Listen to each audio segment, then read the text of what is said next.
Everyone, সবাই কেমন আছো? আশা করছি সবাই ভালো আছো। আর আমার ভিডিও যদি তোমাদের ভালো লেগে থাকে অবশ্যই কিন্তু লাইক কমেন্ট শেয়ার করে দেবে। আর আজকে সকালবেলা উঠে ওদের জন্য বানিয়েছি ডালিয়া। যেহেতু অ্যালভিনের দাঁত উঠেছে, তো সেই জন্য ওকে নরম খাবারই দিচ্ছি। এখন 2-3 দিন দেবো ওরকমই। প্রথম এক্সপিরিয়েন্স ওরও। তো এখন আমিও ডালিয়াই খেয়েছি ওদের সাথে, কারণ ও অন্য কিছু দেখলে ও খেতে চাইবে। তো সেই জন্য আর কি এই যে ডালিয়া বানিয়েছি, ওহানাও খাচ্ছে, ওইদিকে অ্যালভিনও খাচ্ছে, আমার খাওয়া হয়ে গেছে। আর কালকে বাবা আসবে, মানে আমার শ্বশুর বাবা। তো সেই জন্য আজকে অনেক কাজ আছে, টুকটাক অনেক কিছু বাথরুম টাথরুম পরিষ্কার করার আছে। আর বাচ্চাদের জন্য রান্না করব হচ্ছে ঝিঙে দিয়ে আলু দিয়ে মাছ দিয়ে ঝোল করব। আর একদম নরম ভাত করব, যাতে ওর খেতে অসুবিধা না হয়। এমনিতে তো আমি ওদের জন্য নরমই করি, আর একটু নরম করব যাতে ওর একদম খেতে অসুবিধা না হয়। আর আমাদের জন্য হচ্ছে বাঁধাকপি ডাল আর কালকে ভেন্ডি ভাজা আছে, সেটাও রয়েছে। তো এখনো ওনাকে খাইয়ে তারপর আমার টুকটাক করে অনেক কিছু কাজ করতে হবে। তোমাদের সাথে আবার পরে গল্প করব। এই যে ওদেরকে স্নানের পরে একটু রোদ্রে বসেছি, আর স্নানের পরে কিছু না দিলে না ওরা বসে থাকে না। ওই জন্য মানে অন্য দিন তো হচ্ছে ড্রাই ফ্রুটস দিই, কিন্তু আজকে অ্যালভিনকে একদমই দেওয়া যাবে না বাদাম জাতীয় জিনিস, নাটস জাতীয় জিনিস। তো ওই জন্য আর কি ওদেরকে ব্রকলি সেদ্ধ করে দিয়েছি, যে দুজনে একটু ব্রকলি সেদ্ধ খাচ্ছে। আর রোদ্রে বসিয়ে রেখেছি, আমি একটু তো ওদের সাথে রোদ্রে খাচ্ছি। আমার স্নানের পরে রোদ্দুর না খেলে হয় না। ছোটোর থেকে যেহেতু অভ্যাস, আমি রোদ্দুর খেতে ভালোবাসি, যেহেতু আমার একটু শীত বেশি, আর রোদ খেতেও ভালোবাসি। তো ওদেরকে এখন এই ব্রকলিটা খাইয়ে তারপরে খেতে বসিয়ে দেবো। আর বাথরুমগুলো এখনো পরিষ্কার করা হয়নি, 3টে ঘরে চাদর টাদর চেঞ্জ করা হয়ে গেছে। রান্না করে আবার চাদরগুলো চেঞ্জ করে নিয়েছি। পরে দুপুরবেলা ভেবেছি যে ওখানাকে ঘুম পাড়িয়ে তারপরে ভেবেছি যে বাথরুমগুলো ধোবো, যেহেতু আজকে সময় পাইনি, দেরি হয়ে গেছে উঠতে, রাতে একদম ঘুম হয়নি। অ্যালভিন অনেকবার উঠেছে জল খাওয়ার জন্য, মানে ওষুধ খাচ্ছে, তো অ্যান্টিবায়োটিক শুরু হয়েছে যেহেতু দাঁতের জন্য। তো ওই জন্য একদম ও ঘুমায়নি, আর আমাকেও অনেকবার উঠতে হয়েছে। ও মানে অনেকবার জল তেষ্টা পেয়েছি, উঠেছি, সেই জন্য আর কি। তো আজকে উঠেছি দেরি করে, ঘুম একদমই হয়নি রাতে, চোখ মুখ দেখে বুঝতে পারছো। তো ওই জন্য ভেবেছি যে ওহানাকে দুপুরবেলা ঘুম পাড়িয়ে তারপরে বাথরুমগুলো পরিষ্কার করবো, যাতে একদম সকাল থেকে টাইমই পাইনি। নীরব রাত, পূর্ণ রাত, আধারে রশিপাত করে দীপ এক শিশু সেথায়, ঘুমান মাতা চোখে দেন তার, ঘুমান কি শান্তিতে, স্বর্গের শান্তিতে। নীরব রাত, পূর্ণ রাত, আধারে রশিপাত, ঘুমান তারা শিশু সেথায়, মাতা চোখে দেন তার, ঘুমান কি শান্তিতে, স্বর্গের শান্তিতে। নীরব রাত, পূর্ণ রাত, আলোকময় সব হঠাৎ, শুনে রাখাল দূতেরা গায়, কর সবে বন্দনা তাই, যীশু খ্রিস্ট জন্মিলেন, ত্রাণেশ্বর জন্মিলেন। নীরব রাত, পূর্ণ রাত, এসো লই দূতের সাথ, সব মিলে ঘোষি আজ তাই, প্রশংসি শিশুরা যায়, যীশু খ্রিস্ট জন্মিলেন, ত্রাণেশ্বর জন্মিলেন।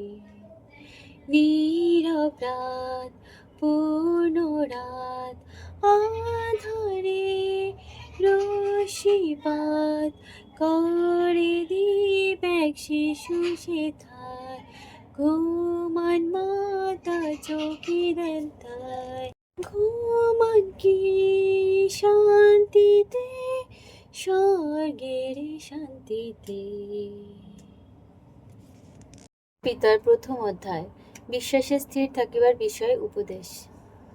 সিমন পিতর যীশুখ্রিস্টের দাস ও প্রেরিত, যাহারা আমাদের ঈশ্বরের ও ত্রাণকর্তা যীশুখ্রিস্টের ধার্মিকতায় আমাদের সহিত সমরূপ বহুমূল্য বিশ্বাস প্রাপ্ত হইয়াছেন, তাহাদের সমীপে ঈশ্বরের এবং আমাদের প্রভু যীশুর তত্ত্বজ্ঞানে অনুগ্রহ ও শান্তি প্রচুররূপে তোমাদের প্রতি বর্ধক। কারণ যিনি নিজ গৌরবে ও সদ্গুণে আমাদিগকে আহ্বান করিয়াছেন, তাহার তত্ত্বজ্ঞান দ্বারা তাহার ঈশ্বরীয় শক্তি আমাদিগকে জীবন ও ভক্তি সম্বন্ধীয় সমস্ত বিষয় প্রদান করিয়াছে।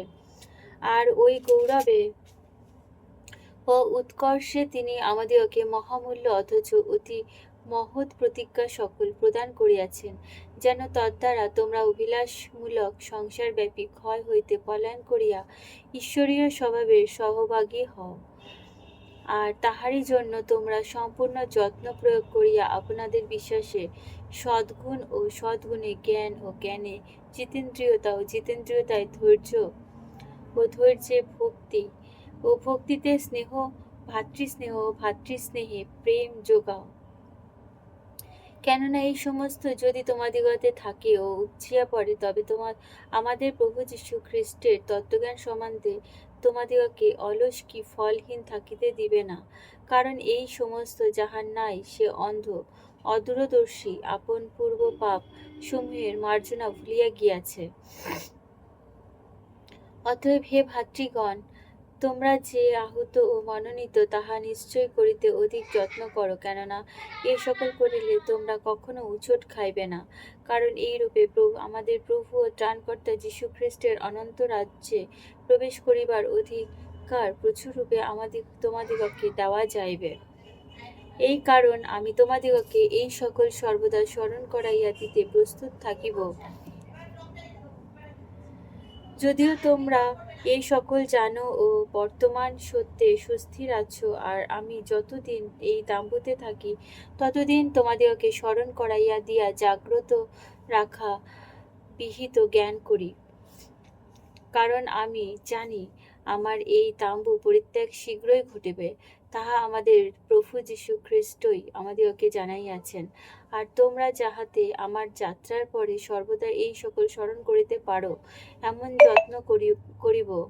কারণ আমাদের প্রভু যীশু খ্রিস্টের পরাক্রম ও আগমনের বিষয় যখন তোমাদিগকে জ্ঞাত করিয়াছিলাম, তখন আমরা কৌশল কল্পিত গল্পের অনুগামী হই নাই, কিন্তু তাহার মহিমার চাক্ষুষ সাক্ষী হইয়াছিলাম। ফলত তিনি পিতা ঈশ্বর হইতে সমাদর ও ঈশ্বর গৌরব পাইয়াছিলেন। সেই মহিমাযুক্ত প্রতাপ কর্তৃক তাহার কাছে এই বাণী উপনীত হইয়াছিল, ইনি আমার প্রিয় পুত্র, আমার প্রিয়তম, ইহাতেই আমি প্রীত। আর স্বর্গ হইতে উপনীত সেই বাণী আমরা শুনিয়াছি, যখন তাহার সঙ্গে পবিত্র পর্বতে ছিলাম। আর ভাববাণীর বাক্য দৃঢ়তর হইয়া আমাদের নিকটে রহিয়াছে। তোমরা সেই বাণীর প্রতি মনোযোগ করিতেছ, তাহা ভালোই করিতেছ। তাহা এমন প্রদীপের তুল্য, যাহা যে পর্যন্ত দিনের আরম্ভ না হয় এবং প্রভাতীয় তারা তোমাদের হৃদয়ে উদ্দীপ্ত না হয়, সেই পর্যন্ত অন্ধকারময় স্থানে দীপ্তি দেয়। প্রথমে ইহা জ্ঞাত হও যে শাস্ত্রীয় কোনো ভাববাণী বক্তার নিজ ব্যাখ্যার বিষয় নয়। কারণ ভাববাণী কখনো মনুষ্যের ইচ্ছাক্রমে উপনীত হয় নাই, কিন্তু মনুষ্যেরা পবিত্র আত্মার দ্বারা চালিত হইয়া ঈশ্বর হইতে যাহা পাইয়াছেন, তাহাই বলিয়াছেন। আমেন। ঈশ্বরের ধন্যবাদ হোক। আর এখন সন্ধ্যেবেলা এখন একটু চিকেন এসছে, চিকেনটা ধুয়ে রাখবো। ওরা এখন খেলছে। আর যেহেতু রাতে ঘুম হয়নি, ওই জন্য আজকে আমার মানে কিছুই ভালো লাগছে না। তো আজকে রিয়ানকে কোনো ক্লাসেও নিয়ে যায়নি। এখন চিকেনটা ধুয়ে নেবো, যেহেতু বাবা আসবে কালকে। আর কালকে সকালে একটু আলু ভরা পরোটা এসব করবো, তো সেই জন্য এখন আটাটা মেখে রাখবো। আর অ্যালভিনের পছন্দ যেহেতু ম্যাগি, একদম ম্যাগিটা একদম নরম করে বানিয়ে দেবো, যাতে ওর খেতে অসুবিধা না হয়। একদম সফট করে বানিয়ে দেবো ম্যাগিটা, যে মানে ওর যে মিলেটের ম্যাগি, ওটা একদম সফট করে দিলে ও খেতে পারবে। তাহলে ও আর আমাদের পরোটার দিকেও ইয়ে করবে না। পরোটা খেতে খুবই ভালোবাসে, আর কিছু তো করার নেই, আমাকে একটু আলাদা তো ডিফারেন্ট বানাতেই হবে অন্যদের জন্য, কিছু করারও নেই। সবাই তো আর একরকম খায় না, সেই জন্য অন্যদের জন্য আলাদা করতে হবে।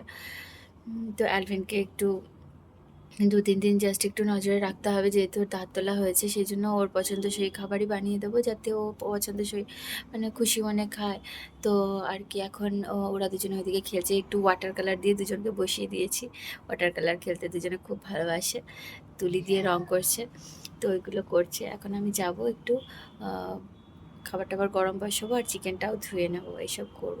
তারপরে দেখি একটু আলভিনকে একটু পড়তে বসাতেও পারি আজকে। দেখা যাক। তো আজকের মতো ভিডিও অবধি। সবাই ভালো থেকো, সুস্থ থেকো। আবার দেখা হবে নতুন ভিডিওতে। সবাইকে টাটা।